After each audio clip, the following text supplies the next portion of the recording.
I'm Wes Larson, one of the hosts of Tooth and Claw Podcast, and this is the official Chimp Crazy Podcast produced in partnership with HBO.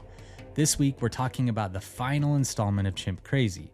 First, we have a conversation with the filmmakers, Goode and Jeremy McBride, and finally, we'll speak with Carl Safina. He's an author, ecologist, and professor of nature and humanity at SUNY Stony Brook. We're going to be talking with him about the implications of anthropomorphism and what it's like to experience the world as a chimpanzee. It's a really interesting conversation. I think you're going to love it.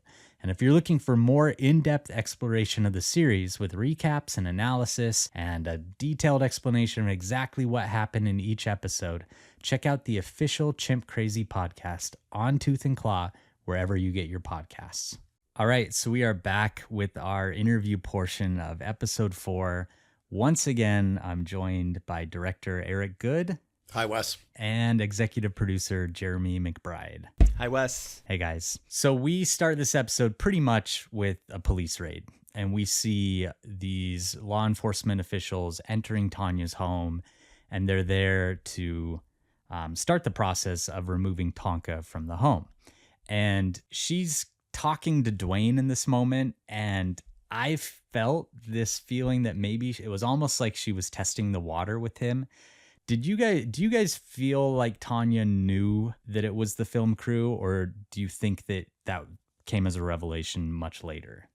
Well, not much later, but I think she wasn't sure, which is kind of unbelievable. But I think, strangely, I don't think she knew.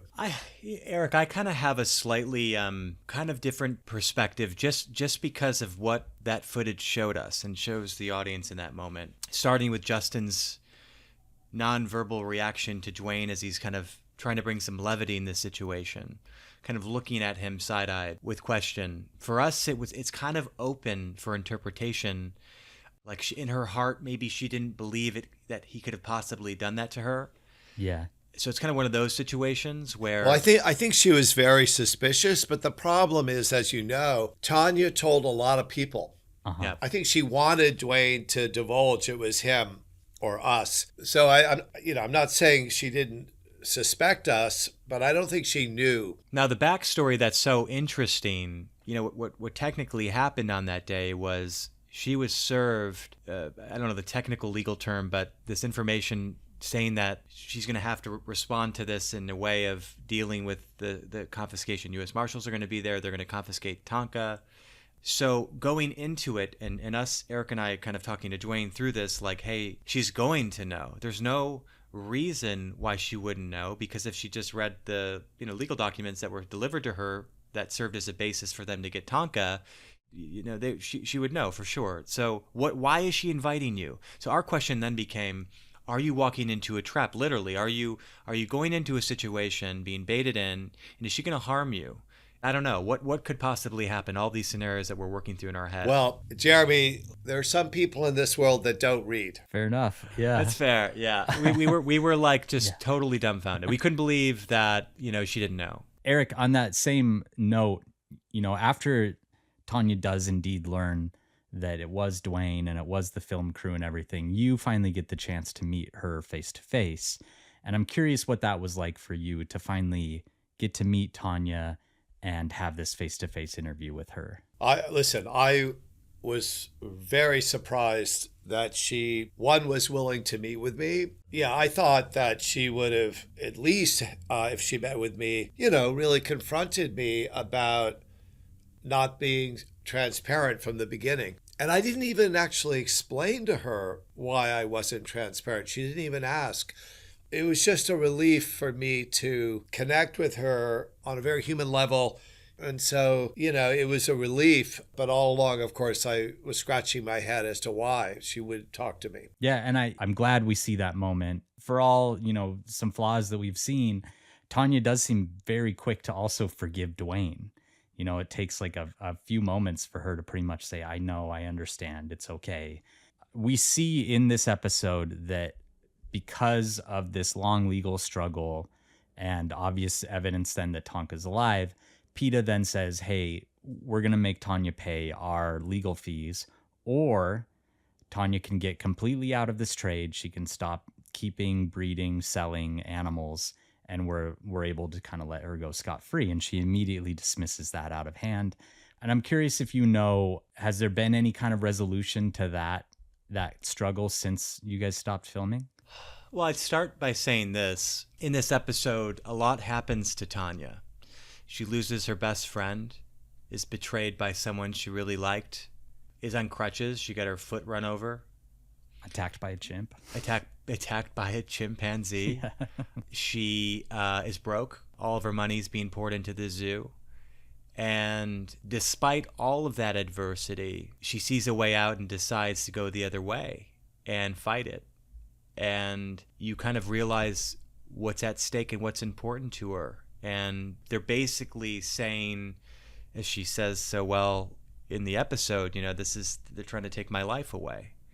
And that's such a hard thing for us with the PETA case. On one hand, there's this private organization dictating and maneuvering without really playing by the rules. And so that always was a hard thing. Like, is enough is enough? You got the animal back. Why now ruin this person's life?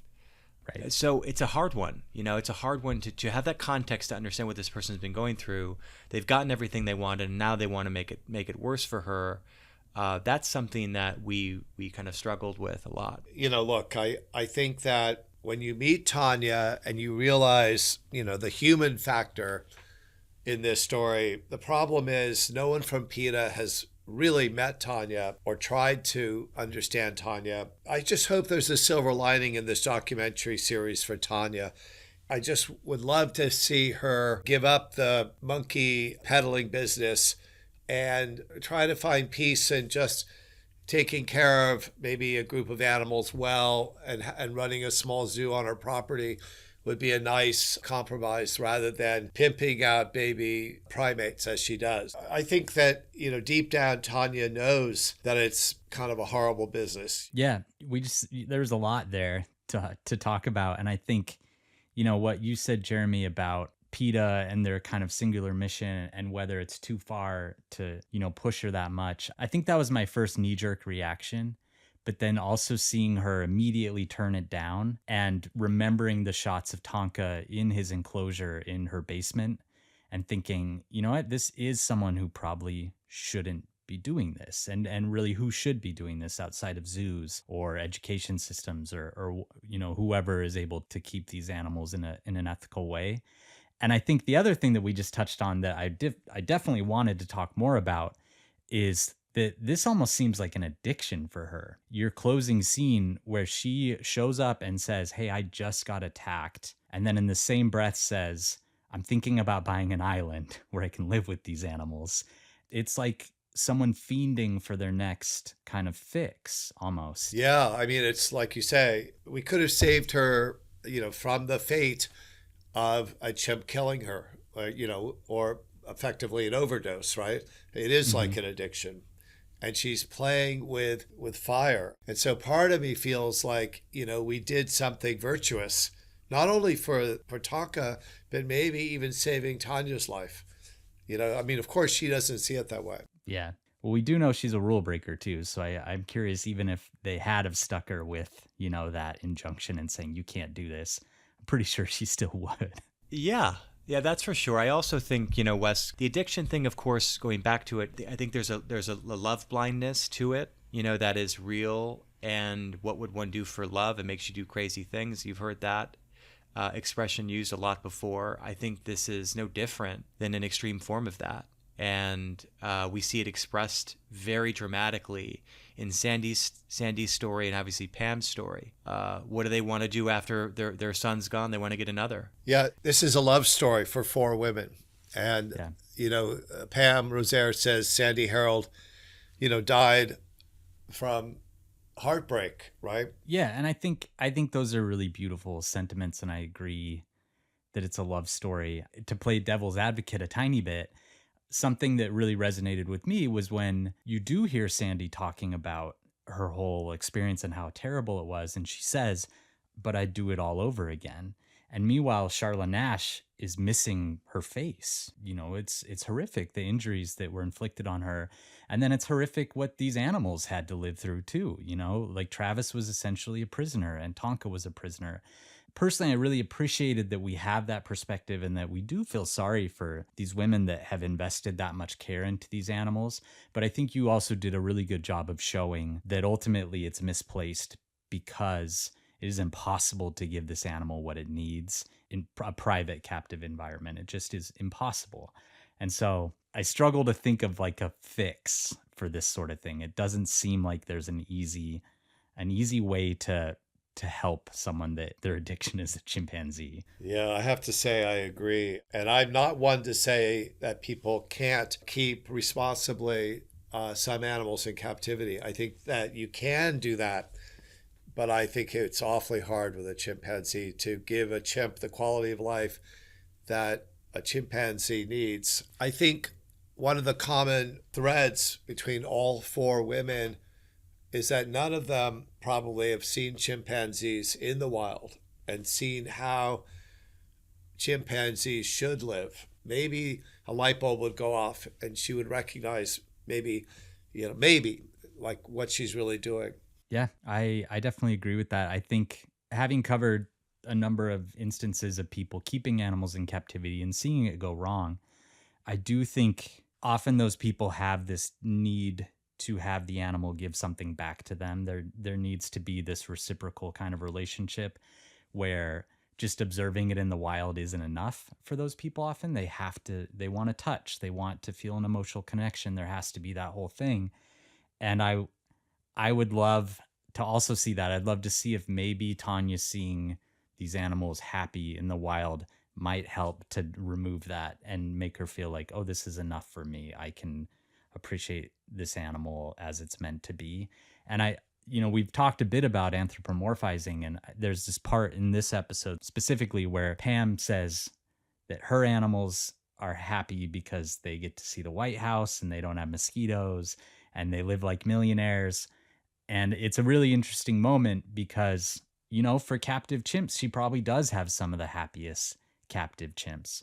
But after talking to Craig and learning about it, he brought up this really good comparison of like, that is an animal, like he said, that is essentially was raised by aliens and has learned how to be happy as an alien, but never really gets to express itself as a chimpanzee. And that does seem to be lost on some of these subjects in your documentary. Yeah, and there's things that we don't speak about too much, which is, these chimps, Pam Rosaire's, they're castrated. They can't be chimps, right? They do things to these chimps to be able to work with them. Yeah, their fangs are removed, right? Their canines are removed. So there's some dirty little secrets to be able to break and manage a chimp in a circus. Yeah. For me, going kind of full circle here, and I think you do this really well again in the film, is we get this amazing moment where Alan Cumming, who we've been following throughout this, and I have to admit is just amazing throughout the entire thing, how sympathetic he is to your characters and how... But isn't it fair though, Wes? Because he kind of has the same sickness. He has the same feelings. He does. Yeah. And I think it's amazing to see that and to see him kind of throughout this journey. And we get this incredible moment where he finally goes to save the chimps in Florida. And it's this stark contrast between Tonka in a cage in a basement. And for you personally, having been on this journey for years, how did both of you kind of emotionally resonate with that, with seeing that footage and seeing Tonka in his sanctuary in Florida? Well, for me at first, I wasn't sure. I thought, maybe Tonka misses television and misses Happy Meals and misses whipped cream and cake. But I think the more I learned, I realized that more than all of those things, being with other chimps, being able to socialize and groom with other chimps and having that relationship with other chimps at Save the Chimps trumps everything. It breaks through in the footage too, Wes. I mean, it's the closest approximate environment for Tonka to be successful in. And he's on a 3-acre island with 18 other chimps. but we would get these live feed updates from the team at Save the Chimps over the course of this journey that would really indicate to us his acclimation, him opening up, him being social, him responding to this environment in such a really unique way. Is also his condition. He got healthier. His hair started growing back, as you may have noticed, around his face and darkened. So by all accounts, he's happy being a chimp. Yeah. All right. So for the second part of today's interview portion, we're going to be talking with Carl Safina. Carl is an author, an ecologist, and professor of nature and humanity at Stony Brook State University of New York. Carl, thank you for joining us today. Really a pleasure. So Carl, throughout this series, we've been seeing a lot of captive chimpanzees, people that have formed relationships with these animals.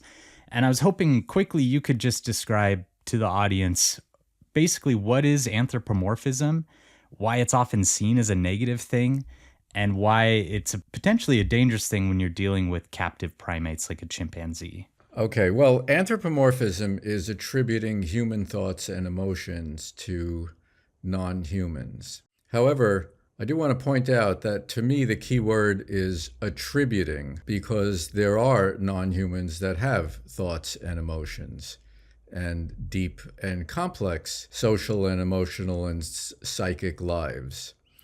So in a way, to me, I don't think that the key issue here with the chimpanzees is one of anthropomorphism. I think the key issue is a mismatch between how the people who are keeping them think it's okay to keep them versus what a chimpanzee, with their mental and emotional complexities and their social needs, really require to be psychologically fit, to live the life that they are born to live. And in my opinion, I don't even think it's an opinion, I think it's fairly obvious, those needs cannot be met in captive situations for chimpanzees. Yeah, I know we talked with Craig Stanford a bit, who's a primatologist, and he brought up that with chimpanzees, there may be the animal that's closest to us and that we can anthropomorphize best with because they are so similar to humans. And there is kind of this overlap in our attitudes and even kind of our intelligence and whatnot. I know in this series, we see a lot of interpretation about how these animals are feeling and what they're going through by these owners. And I'm curious, from your professional view, how are we actually able to interpret what animals are feeling and what they're experiencing?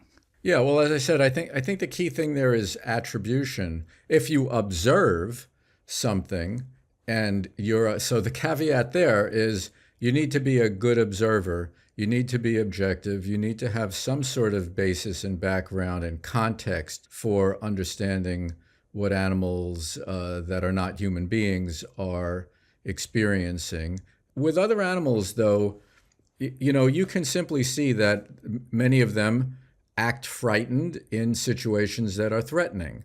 They may act confident or affectionate in situations where they are in a place they know well or with other individuals who are their mates or their offspring or members of their social group. It's very reasonable to interpret what they are probably experiencing by the logic of their behaviors and the logic of their context. As far as the second part of the question about what the people who are keeping them are saying that they are experiencing, what they're asserting, I guess I might say, that they're doing well and that they're okay. Their version of love, the love, of course, takes many, many forms that are sometimes self-serving. There are some that are selfless. I think that if you claim to love something, it has to sort of pass the test of, does it really want to be there with you? And are you open to the possibility that what you are doing with it and for it is not the best and is not in its best self-interest? So on the flip side of that, a few of the subjects in the film really assert that these chimpanzees are essentially humanzees. They use that term even a couple times where they say they've been raised with humans to such a level that they don't even know how to really be a chimpanzee anymore. And I'm curious, from your professional perspective, is that true? Can these animals be reintegrated into chimpanzee societies, or is that damage done and it's kind of impossible for them to become chimpanzees again? Well, there's chimpanzees and there's chimpanzees. So if you're talking about wild chimpanzees, they can never be integrated into chimpanzee society because, for one thing, chimpanzees learn almost everything culturally. Where do you go? What do you do? How do you show respect to higher ranking individuals? Where's the food? Where's the water? The big problem with chimpanzees is that they are socially not suited to live in nuclear type families with people. So chimpanzees live in hierarchical groups where, especially for males, dominance and seeking high rank is pretty much everything for them, and they win their rank in violent fights, which is very different than something like an elephant or a sperm whale or a wolf that achieves its rank by age. So chimpanzees get to a point where they are compelled to try to be dominant over everybody, and they achieve that dominance by fighting violently and overthrowing the existing dominant individual. Wolves, on the other hand, which are the ancestors of all dogs, they live in nuclear families. But that's a difference between a creature that is evolved and then domesticated. They are genetically changed from wolves. They differ in very important ways that let them be really well suited to living with people. Chimpanzees have none of that at all. Yeah, I do think that's something that is maybe lost on a lot of these people that do raise these animals, and something we've talked about a bit in these interviews is that this is a process that takes a lot of time to remove those kind of wilder parts of an animal that's domesticated. And I wanted to open it up, Jeremy and Eric, if either of you have any questions you wanted to bring up with Carl. I wanted to give you time for that. I mean, I think I have so many questions, but I really like what you just said, Carl. What would you say to someone, if you had the opportunity, someone like Tanya,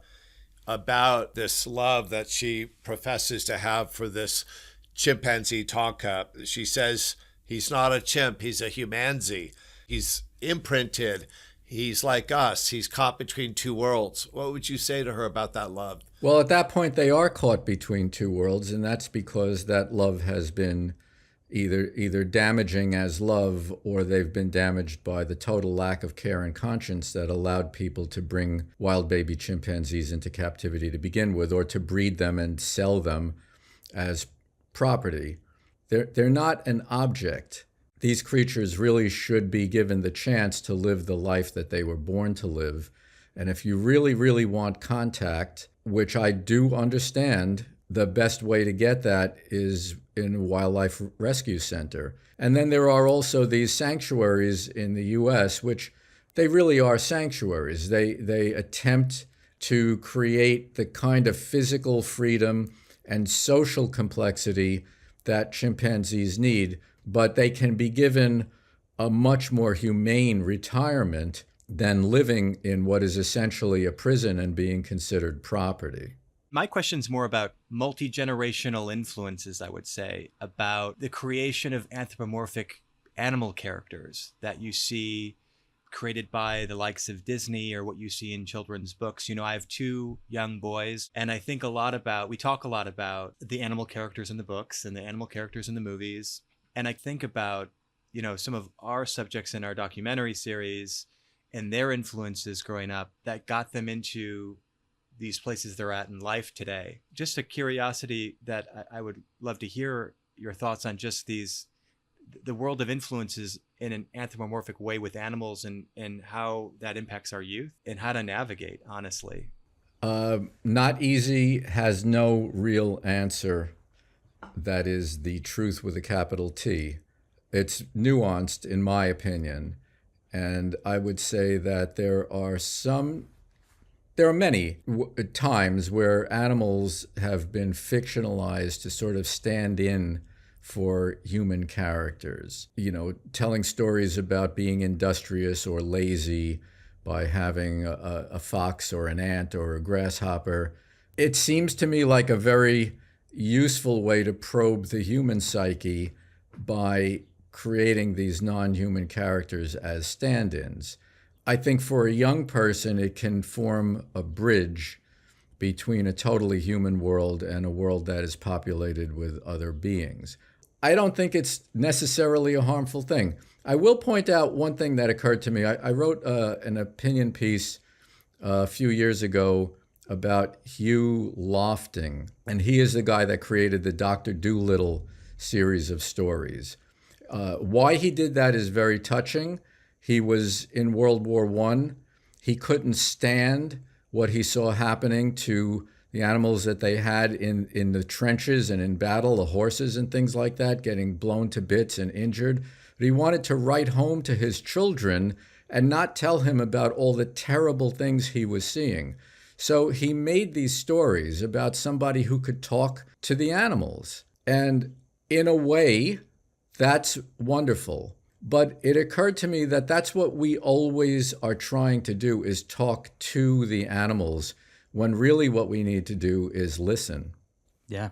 That's beautiful. Thank that's you, beautiful. by the way. I just want to ask one more thing, if I could, Wes. Yeah.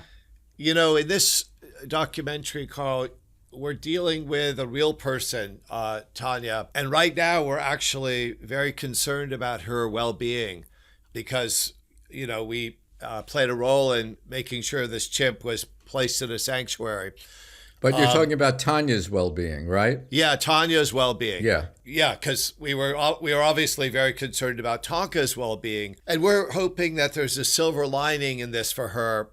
Somehow that she, not that she'll have an epiphany, but maybe she'll start to realize that this was a one-sided love affair between her and Tonka. What would you say to someone like Tanya to maybe try to make her understand what that relationship is that she has between Tonka and her? Well, obviously, that relationship for her and for some of the people more or less like her is very, very strong and very deep and hugely important to them.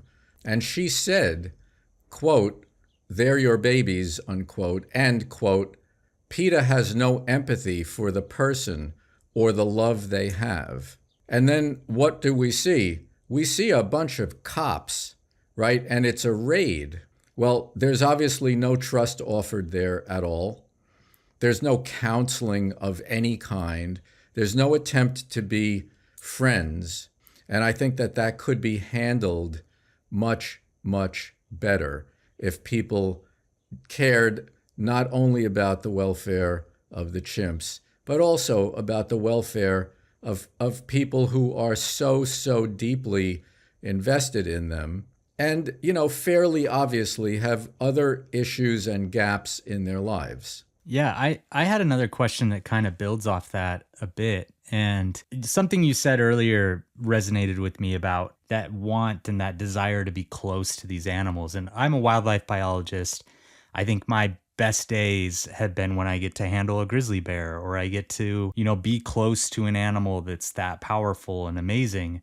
And I'm curious, in your opinion, what is it about the human condition that draws us to wild animals and these animals that are so much more powerful than us in so many different ways? What is it about us deep down that ignites that within us? Our entire biological history. We're the direct descendants of 4 billion years of evolution. Our minds, our brains, our psychology, all was built over tens of millions of years in an entirely natural setting. That is our habitat.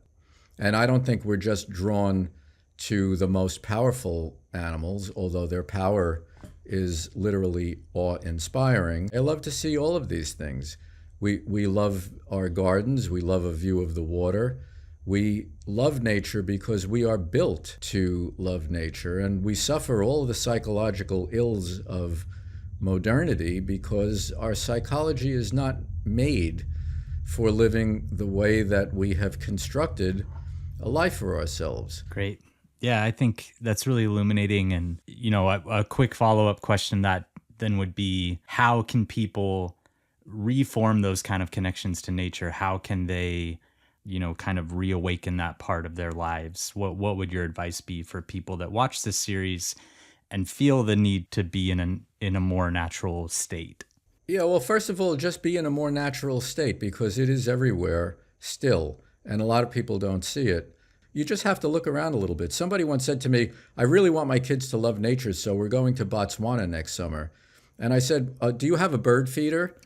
Because Botswana is not their real life. It's just a place they're going to go to and come home from. You put a bird feeder outside your kitchen window, look at it every day. The birds will always be different in different seasons. It's a little window on things. That's great. Thank you so much. Eric and Jeremy, if you guys don't have anything else, I think we'll wrap up with Carl. It's been a great interview. I've learned a lot. And yeah, we really appreciate your input on all of this. Thank you. Yeah, thanks, Carl. Thank you, Carl. Well, I'm honored to be part of it. So thank you very much. And I do think the series is kind of mind-blowing. I just had quite a series of holy shit moments.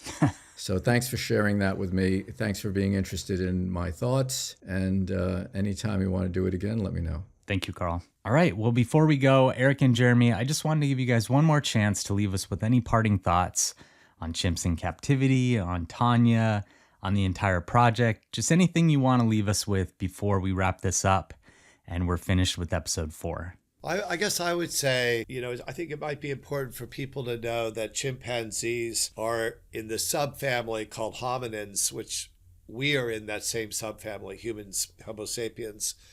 And so chimpanzees are closer to us than they are to any of the other great apes. They're closer to us than they are to, well, maybe not bonobos, but they're closer to us than they are gorillas. And so we're effectively looking at ourselves.